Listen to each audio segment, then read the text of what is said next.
الحمد لله الذي هدانا لهذا وما كنا لنهتدي لولا أن هدانا الله. اللهم صل على محمد وعلى آل محمد كما صليت على إبراهيم وعلى آل إبراهيم إنك حميد مجيد. دوستو ساتھیو، آج اتوار ہے اور اتوار کے دن ہم سوالات کے جوابات دیتے ہیں. آج کے سوالات جو ہے نا وہ مشتمل ہیں زیادہ تر آیات تطہیر کے اوپر، لہذا ہم آگے بڑھتے ہیں اور سوالات کے جوابات دینے کی کوشش کرتے ہیں. یہ پہلا سوال ہے. عابد بھائی کہتے ہیں کہ آپ نے مناظرے میں کہا تھا، یہ جو ابھی چند دن پہلے میرا مناظرہ ہوا تھا اسفہانی صاحب سے، وہ اس مناظرے کی بات کر رہے ہیں کہ آپ نے کہا تھا کہ اللہ اور رسول کی طرف رجوع کرنا چاہیے، لیکن آپ نے آخر تک تفسیر برائے کی اور ایک بھی مرفوع روایت پیش نہ کی کہ بیوی اہل بیت ہے، اور یہ ثابت ہوا کہ انما یرید بیوی کے لیے نازل ہوئی ہے. عابد بھائی کہتے ہیں کہ آپ نے ایک بھی روایت پیش نہیں کی. لگتا ایسے ہی ہے کہ اس نے میرا مناظرہ پورا سنا ہی نہیں ہے. وہ بار 2 مرتبہ میں نے تقریباً وہ بیان کیا، اور جب یہ حدیث پیش کی صحیح بخاری کی اس کو، تو میں نے اس کو کہا کہ آپ نے کہا تھا کہ اسفہانی صاحب کہ ایک حدیث پیش کر دے تو میں اپنی شکست مان لوں گا. تو میڈیٹر صاحب کو بھی میں نے یہ حدیث جو ہے نا وہ یاد کروائی. پھر اس نے کہا کہ اس کے حوالے دے دیں. میڈیٹر صاحب طارق صاحب کو پھر میں نے یہ حدیث پڑھ کر پوری بتائی، پیج تک بتایا، اور اس کے بعد صفحہ بھی بتایا اور جلد نمبر بھی صحیح بخاری کے بتائی. شاید چلو آپ لوگوں کو عابد صاحب اگر پتہ نہیں ہے کہ اس میں نے یہ پڑھی تھی روایت، تو میں دوبارہ آپ کے لیے یہ صحیح بخاری ہے اور اس کا پیج نمبر جو ہے نا 661 ہے.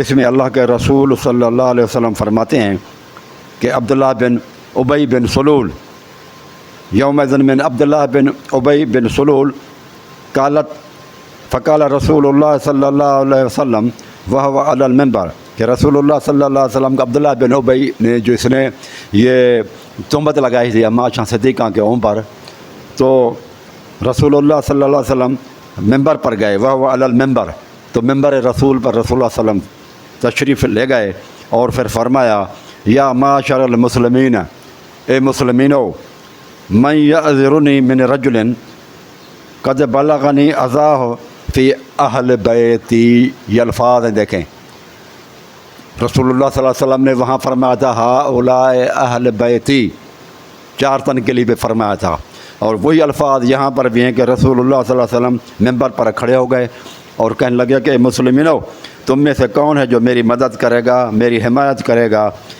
اور اس شخص کے مقابل جس نے میرے گھر والوں کے اوپر تہمت لگائی ہے اور مجھے ایذا دی ہے، تکلیف دی ہے، میرے گھر والوں پر اس نے تہمت لگائی ہے. تو عائشہ صدیقہ کے اوپر تہمت لگائی گئی تھی.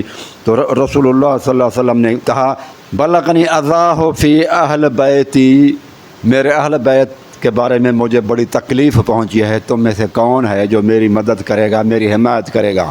اندازہ لگائیں. تو یہ عائشہ صدیقہ رضی اللہ تعالی عنہ کے لیے فرمایا. پھر یہ حدیث کتاب و تفسیر ہے، صحیح بخاری کی کتاب و تفسیر، اور میرے پاس جو صحیح بخاری ہے اس کا پیج نمبر ہے 661، اور ترجمے کے ساتھ ہے یہ علامہ وحید الزمان کا. اس سے واضح حدیث اور کیا میں بتاؤں کہ کتنی کلیئر ہے یہ. پھر اللہ کے بندے، آپ یہ نہیں سوچتے کہ حضرت عائشہ صدیقہ رسول اللہ صلی اللہ علیہ وآلہ وسلم کے گھروں میں جو بیویاں تھیں ازواج، وہ بغیر اجازت کے چلی جاتی تھیں. رسول اللہ صلی اللہ علیہ وسلم کی بیویاں کیونکہ ان کا اپنا گھر تھا، وہ بغیر اجازت کے رسول اللہ صلی اللہ علیہ وسلم کے گھر چلی جاتی تھیں. جبکہ حضرت علی وہ تو اجازت کے ساتھ جاتے تھے. تو کون زیادہ ہوا، کون اہل بیت ہوا، کون جو ہے نا گھر والا ہوا؟ وہ گھر والے ہوئے جو اجازت لے کر جاتے ہیں، یا وہ گھر والے ہوئے جو بغیر اجازت کے رسول اللہ صلی اللہ علیہ وسلم کے گھروں میں داخل ہوتے ہیں؟ یہ تو عام فہم آدمی بھی سمجھ سکتا ہے کہ جو بغیر اجازت کے جاتے ہیں وہ گھر والے ہوتے ہیں، جو اجازت سے آ جائیں وہ تو جو ہے نا مقصد ہے کہ وہ گھر والے نہیں ہیں۔ اگر وہ گھر والے ہو سکتے ہیں تو یہ گھر والے زیادہ جو ہے نا قریب ہوئے، تو یہ گھر والے اصلی ہیں، اور وہ گھر والے جو ہے نا جو دور رہتے ہوں اجازت لے کر آ جائیں وہ گھر والے مجازن ہوتے ہیں۔ یہ حقیقی اور اصلی ہیں اور وہ مجازن ہوتے ہیں میرے بھائی۔ جس طرح سے ہم عموماً کہتے ہیں میرا گھر ہو کہیں پر میرے دوست احباب آ جائیں کہ آپ کا مکان کون سا ہے، گھر کون سا ہے، تو میں کہوں کہ یہ میرا مکان ہے، پھر وہ کہیں کہ یہ کس کے ہیں، میرے پڑوسیوں کے بارے میں مجھ سے پوچھیں تو میں ان کو کہہ دوں کہ یہ بھی اپنے ہی مکانات ہیں، یعنی میرے رشتہ داروں کے عزیز و اقارب کے یہ بھی اپنوں کو ہی مکانات ہیں۔ تو وہ جو ہے نا اپنے، یہ تو اپنا ہوا اصلی، اور وہ جو اڑوس پڑوس والے ہوتے ہیں وہ ہوئے اپنے مجازن، محبت کی وجہ سے ہوئے۔ تو اصل یہ چیز ہوئی میرے بھائی۔ یہاں جیسے اصل چیز ہوتی ہے ماں، لیکن دادی اور نانی مجازن مائیں ہوتی ہیں، اصلی نہیں ہوتی، حقیقی نہیں ہوتی، مجازن ہم ان کو کہتے ہیں کہ جو ہے نا باپ کی ماں ہوتی ہے یا امی ماں کی ماں ہونے کی وجہ سے کہتے ہیں ہم ان کو، لیکن حقیقی ماں وہ نہیں ہوتے ہیں، مجازن وہ مائیں ہوتی ہیں ہماری نانی اور دادی۔ تو اس طرح سے وہ جو ہے نا اصل تو بیویاں ہیں۔ اس کے بعد حمزہ علی وارث صاحب کہتا ہے کہ چنا صاحب آپ نے تو صرف فضائل پڑھے، شیعہ کے ساتھ مناظرہ کرنا آپ کے بس کی بات نہیں ہے۔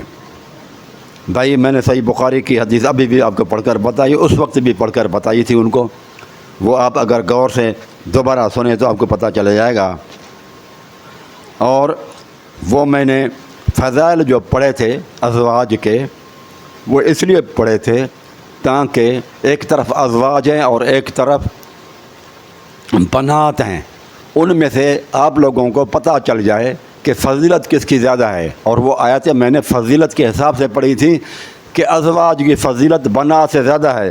پھر وہ میں نے آیتیں میں آپ لوگوں کے سامنے پھر پڑھ دیتا ہوں۔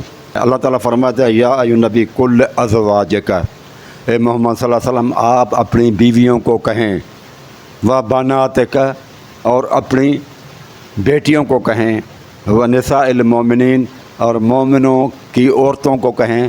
یہاں پر بنات سے پہلے ازواج قرآن مجید کے اندر ذکر ہوئی ہیں، اس کا مطلب مقدم کس کو رکھنا ہے، پہلا کس کو رکھنا ہے؟ اللہ تعالیٰ نے پہلے رکھا ازواج کو، اس کے بعد رکھا بنات کو۔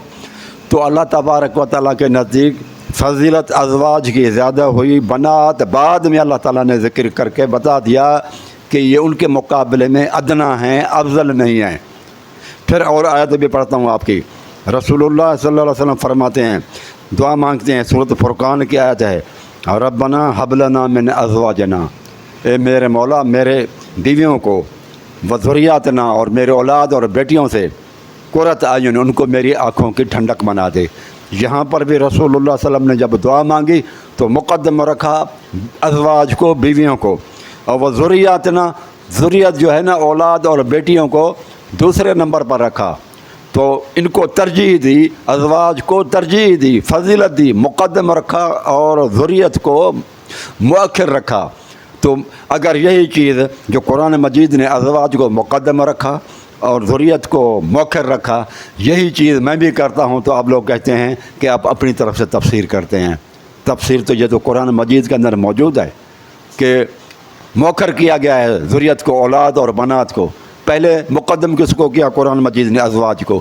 تو یہی تو ہمارا عقیدہ ہے کہ ازواج مقدم ہیں اور بنات جو ہے نا وہ مؤخر کر کے اللہ تعالیٰ نے ادنا کر دیا اور ازواج کو زیادہ فضیلت دے دی، یہ قرآن مجید کے اندر ہے۔ پھر آپ دیکھیں سورۃ احزاب کے آیت نمبر 6 ہے، النبی اولیٰ بالمؤمنین وازواجہ امہاتہم، نبی کے بعد کس کا ذکر ہوا؟ نبی کریم علیہ الصلوۃ والسلام کے بعد اللہ تبارک و تعالیٰ نے نہ رسول اللہ صلی اللہ علیہ وسلم کے ماں باپ کا ذکر کیا، نہ بیٹیوں کا ذکر کیا، نہ سسرال کا ذکر کیا، نہ چچاؤں کا ذکر کیا، نہ دامادوں کا ذکر کیا۔ کس ذکر کیا تو کن کا کیا؟ ازواج کا کیا۔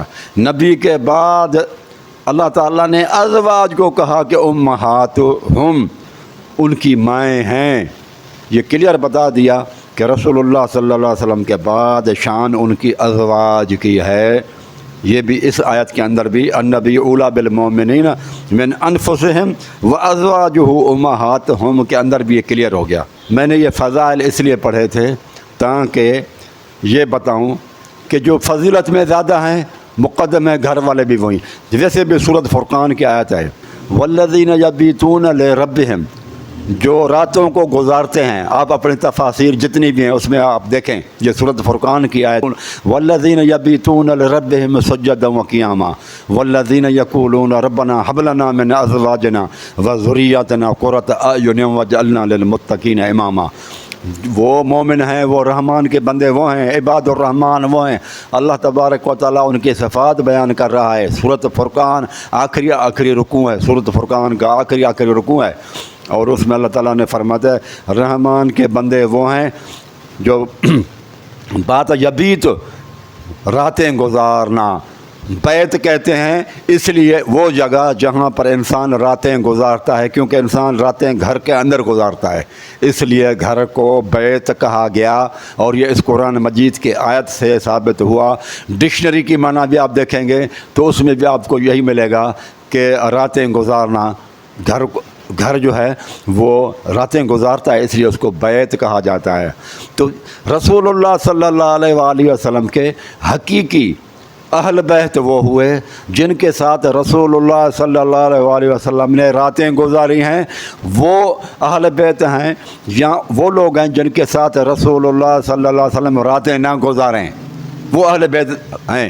تو یہ قرآن مجید کی آیات بھی بتا رہی ہے سورۃ فرقان کی والذین یبیتون لربہم سجدا وقیاما.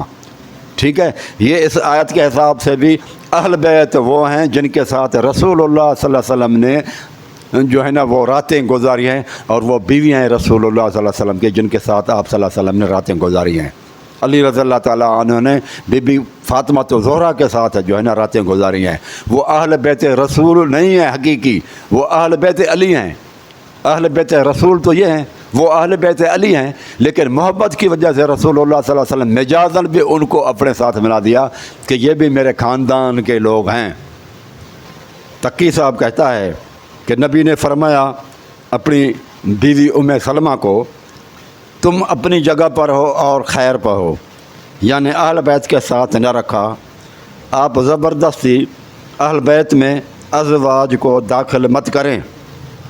میرے بھائی اس کا جواب تو میں دے چکا کہ جو بغیر اجازت جائیں وہ زیادہ حقدار ہیں کہ ہم ان کو کہیں کہ یہ اہل بیت ہیں، اور جو اجازت کے ساتھ جائیں وہ اہل بیت مجازن ہوتے ہیں، اصلی وہ ہیں. پھر ان کے ساتھ آپ دیکھیں کہ فضیلت بھی ازواج کی بنات کے اوپر ہے. یہ آیتیں میں نے قرآن مجید کی آپ کو پڑھ کر بتائیں کہ ازواج پہلے مقدم رکھی ہیں اللہ پاک نے بنسبت بنات سے. تو یہ بھی اس سے بھی ثابت ہوا. اور پھر میرے بھائی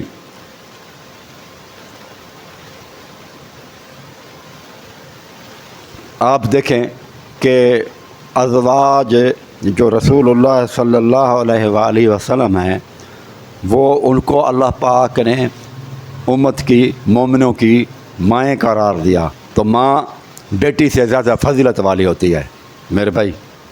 پھر آپ نے کہا کہ وہ خیر پر ہیں، تو اللہ کے بندے خیر کی دو معنی ہوتی ہیں میرے بھائی.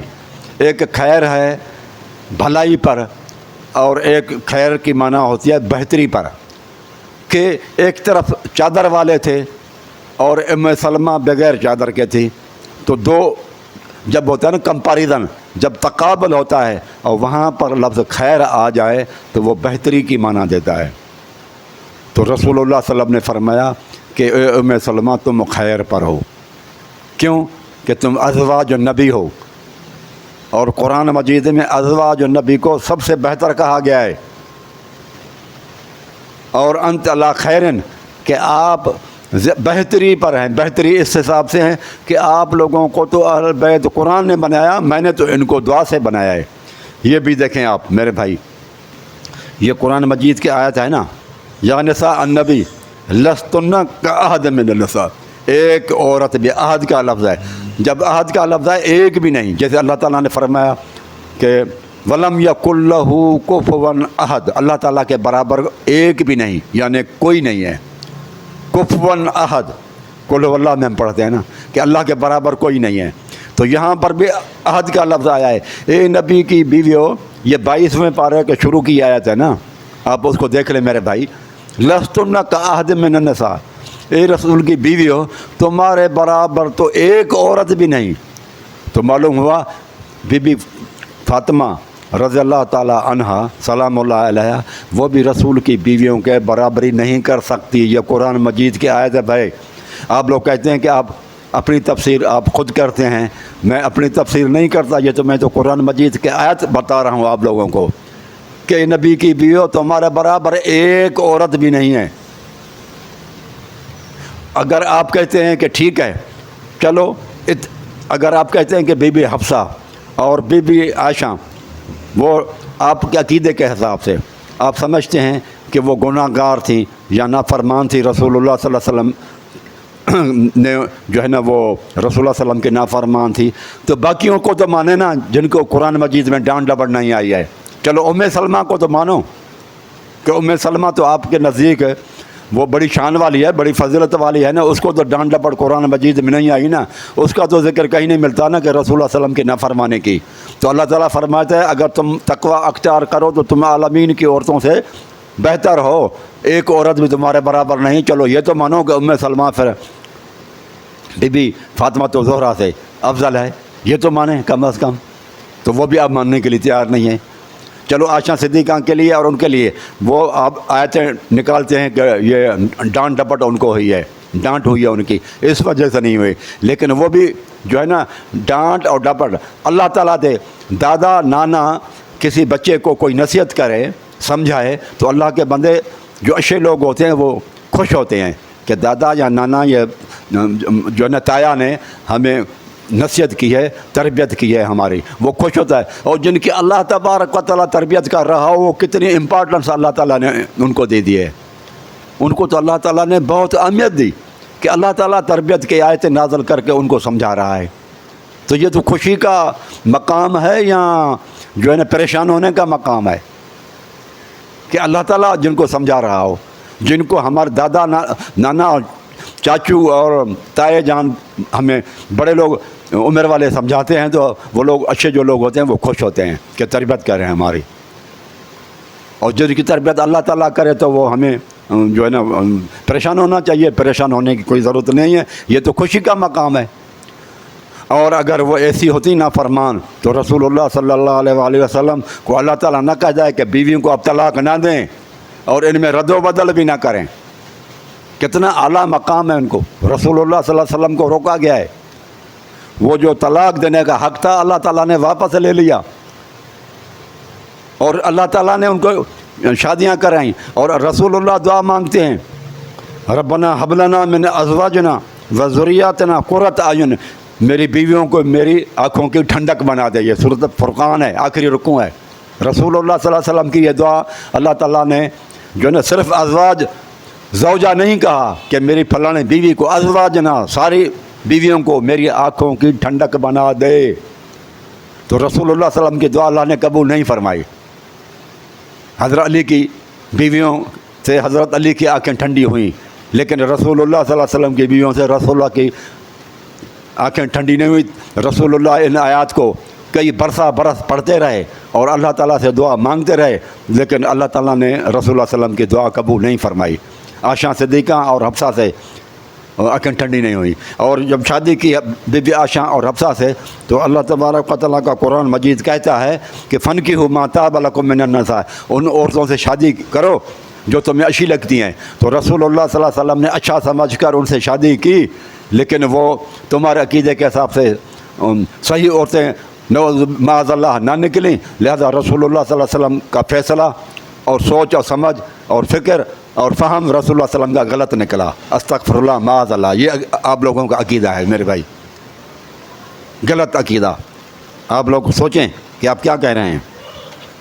تقی صاحب کہتے ہیں کہ وہاں پر جب عورتوں کا ذکر ہے وَقَرْنَ فِي بُيُوتِكُنَّ، وہاں بیوت کا لفظ ہے، لیکن اسی ایک آیت کے اندر پہلے حصے میں بیوت کا ذکر ہے اور نیچے حصے میں صرف اہل البیت ایک مکان کا ایک کا ذکر ہے، بیت کا ذکر ہے۔ جب بیویوں کی بات آئی تو وہ بیوت کا ذکر ہے، لیکن کیونکہ یہاں پر صرف ایک بیت کا ذکر ہے لہذا یہاں پر علی کا گھر مراد ہے، کیونکہ اہل البیت پھر وہی ہیں۔ اہل البیوت نہیں کہا گیا کہ وہ بیویاں ہوتی، اہل بیت واحد کا صیغہ لایا گیا ہے، لہذا معنی یہ ہوا کہ وہ صرف 4 تن ہیں، کیونکہ وہ ایک گھر میں رہتے تھے، بیویاں جو ہے نا وہ مختلف مکانوں میں رہتی تھی۔ تو یہ بات میرے بھائی آپ کی غلط ہے۔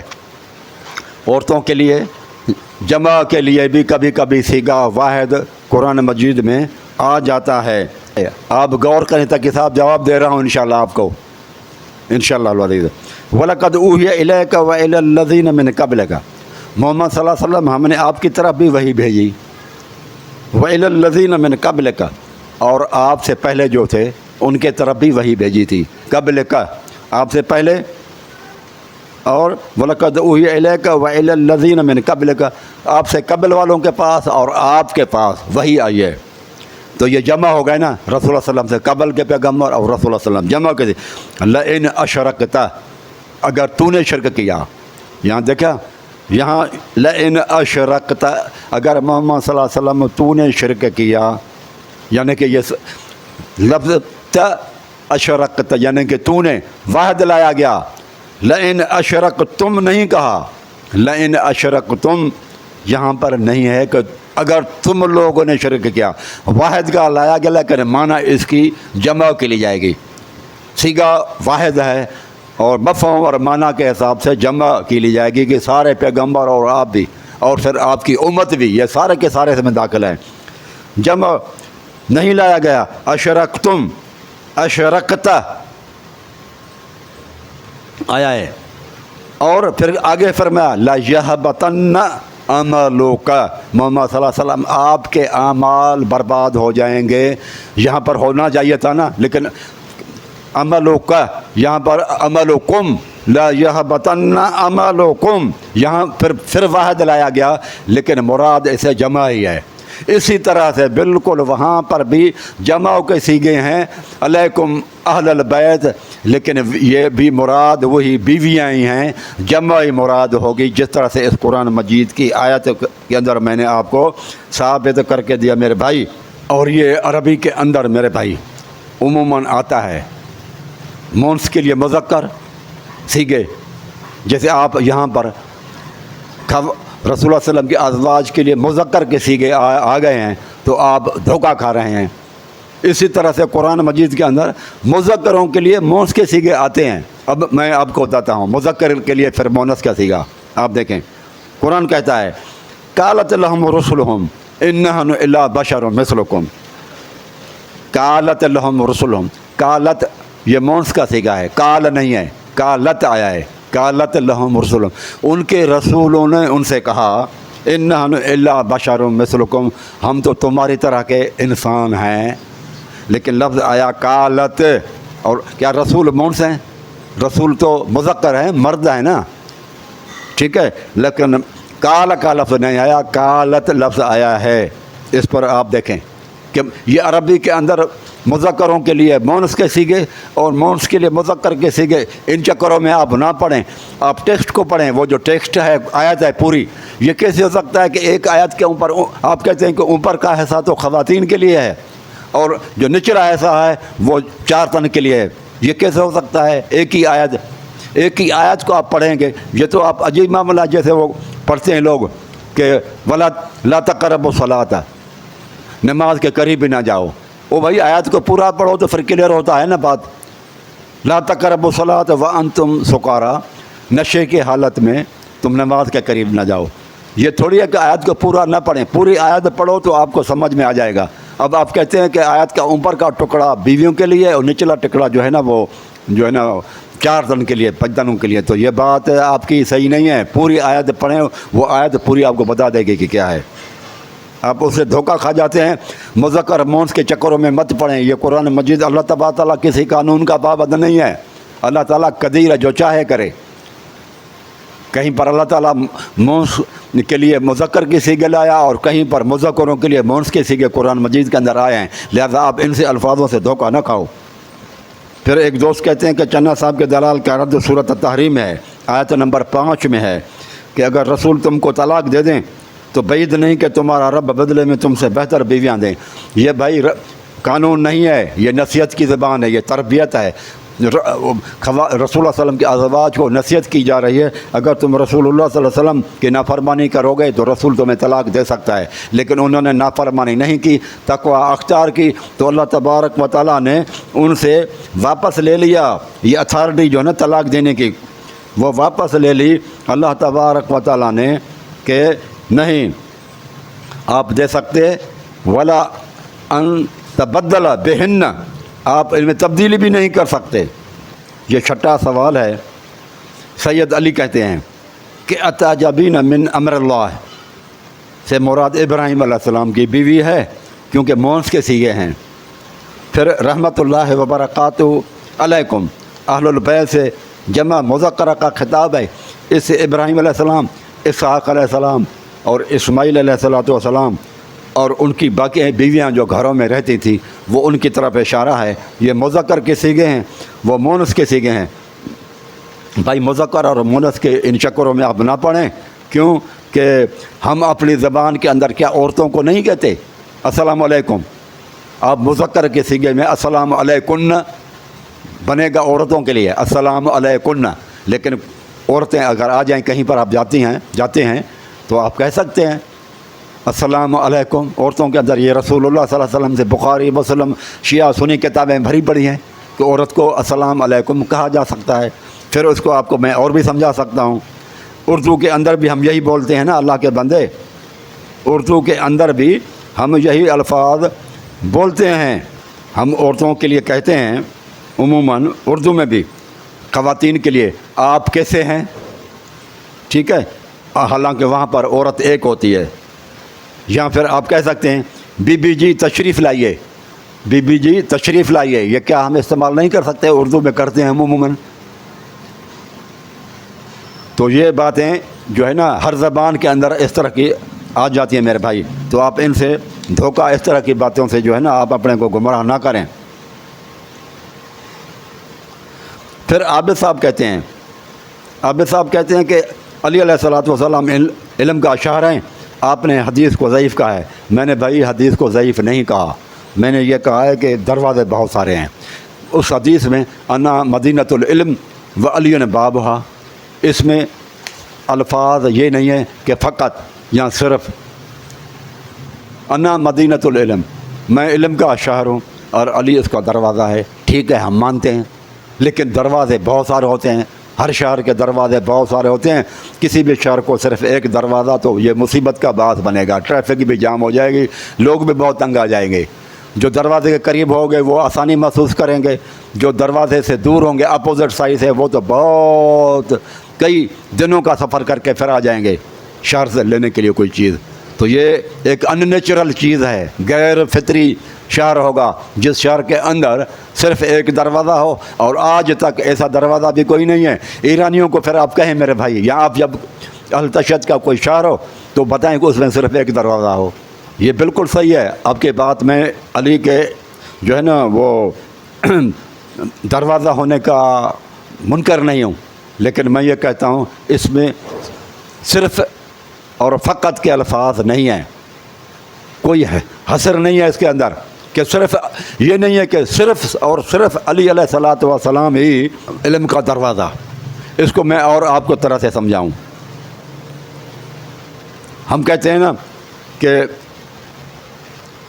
محمد رسول اللہ صلی اللہ علیہ وسلم، ٹھیک ہے، لیکن اس میں اگر ہم فقط لگا دیں اور صرف لگا دیں محمد اللہ کے رسول ہیں صلی اللہ علیہ وسلم، لیکن اگر اس میں ہم فقط لگاتے ہیں کہ محمد صلی اللہ علیہ وسلم ہی فقط رسول ہیں اور کوئی نہیں ہے، تو ہم کفر میں چلے جائیں گے، کیونکہ بہت سارے اور بھی پیغمبر ہیں، نبی اور بھی ہیں، صرف لگانے سے گمراہ ہو جائیں گے۔ اس طرح سے آپ فقط، اور یہ قرآن مجید کی آیت ہے لمسجد اسس علی التقوی، وہ مسجد جس کی بنیاد تقوی پر رکھی گئی ہے، لمسجد اسس علی التقوی، شیعہ سنی کتابوں میں آپ دیکھیں اس آیت کی تفسیر، اس مسجد سے مراد مسجد قباء ہے، ٹھیک ہے؟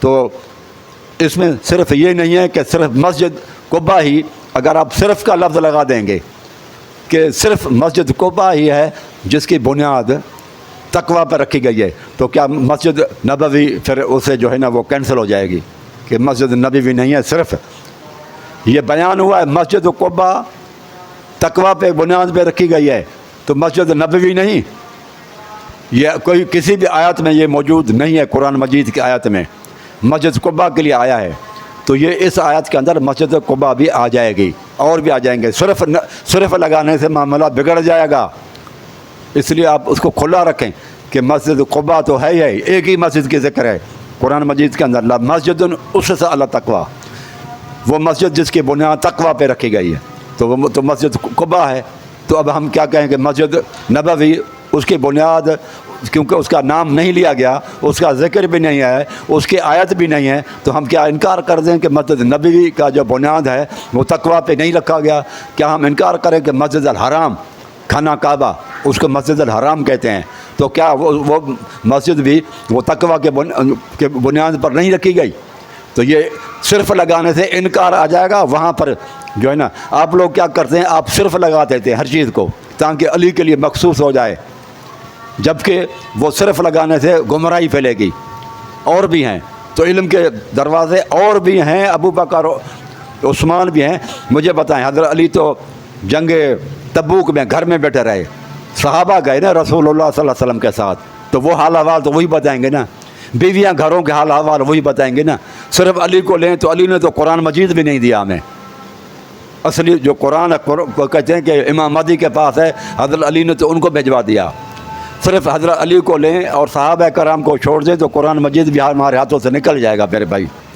پھر محمد تقی صاحب کہتے ہیں حدیث ثقلین اور حدیث خلیفتین کی موجودگی میں آپ نے اس روایت کو کیسے رد کیا؟ نہیں بھائی، حدیث ثقلین صحیح مسلم کی حدیث ہے، بالکل صحیح ہے کہ دو چیزیں چھوڑے جا رہا ہوں، قرآن اور اہل بیت، ان کی اکرام کریں، عزت و احترام کریں، محبت کریں، ٹھیک ہے، لیکن حدیث خلیفتین یہ صحیح نہیں ہے کہ رسول اللہ صلی اللہ علیہ وسلم نے فرمایا میں دو خلیفے چھوڑے جا رہا ہوں۔ قرآن خلیفہ ہے رسول اللہ صلی اللہ علیہ وسلم کا، قرآن مجید خلیفہ نہیں ہے، قرآن تو رسول اللہ صلی اللہ علیہ وسلم تو قرآن مجید کی تابع داری کرتے رہے ہیں، فرمان برداری کر رہے ہیں، رسول اللہ صلی اللہ علیہ وسلم تو یہ تو قرآن مجید تو رسول اللہ صلی اللہ علیہ وسلم کا امام ہے، رسول اللہ صلی اللہ علیہ وسلم پیروی کرتے ہیں، متبع ہے، رسول اللہ صلی اللہ علیہ وسلم جو ہے نا ان کی پیروی کی ہے قرآن مجید کی، تو قرآن خلیفہ کیسے ہوا رسول اللہ صلی اللہ علیہ وسلم کا؟